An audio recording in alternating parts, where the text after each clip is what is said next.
அக்கா வாங்க அண்ணா வாங்க, நம்ம கடையில் ஏகப்பட்ட காய்கறி இருக்கு. ஆனா இன்னைக்கு தேதிக்கு பேசலாம், நம்ம கடையில் இருக்க முள்ளங்கி ஏன்னா நான் வாங்கி 5 நாள் ஆகுது, இன்னும் விற்கல. இன்னைக்கு விற்கலன்னா குப்பையில தான் போடணும். அதனாலதான் சொல்றேன், கடையில் விற்கிற தங்கத்துல கூட பல பேர் கைப்பற்றிருக்கும். ஆனா என் கடையில் இருக்க முள்ளங்கில என் கையை தவிர வேற எவங்கையும் பட்டதில்லை. அதனாலதான் விற்கலன்னு நினைக்கிறேன்.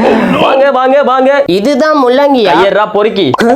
யாரடா பொறுக்கி? என்ன பொறுக்கி பார்த்து நல்லதா அப்படின்னு சொல்லணும், உனக்கு இல்லாதா? ஓ அப்படி சொன்னியா? என்னடா முள்ளங்கி? அண்ணா கூகுள் மேப்ல ரூட் பார்க்காத, காய்கறி வாங்கும்போது ரேட்டு பார்க்காத. இந்த 6 வகையான மூலிகை கொண்டு இந்த முள்ளங்கியை 3 வேளை ஊறுகாய் போட்டு சாப்பிட்டீங்கன்னா பொக்க பாயில பல்லு முளைக்கும், மொட்டை மண்டையில முடி முளைக்கும். அந்த மாதிரி ஆளுக்கு குழந்தை இல்லைன்னா குழந்தை கூட பிறக்கும். தம்பி எனக்கு என்ன கல்யாணமே ஆகலடா.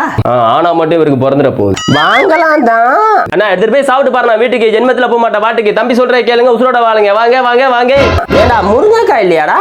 இதுக்குனே வரானுங்க மார்க்கெட்டுக்கு. கடையில என்ன இல்லையோ அதை மட்டுமே கேட்கறானுங்க. அண்ணா முருங்கைக்காலம் முட்டி விடி வந்தவொன்னு மூடு வராதுன்னு தான் சாப்பிடுவோம். உனக்கு என்ன குறை? பவர் ஸ்டார் மாதிரி இருக்க. அப்படியா இருக்கு? சொன்ன உடனே நம்பிடுறது. அக்கா அங்க போகாதக்கா, இங்க வாக்கா. அந்த நாய்ஸான மார்க்கெட்ல உன் வாய்ஸ் எவ்வளவு ஸ்வீட்டா இருக்கு பாரு, வந்து வாங்கிட்டு போக்கா முள்ளங்கி.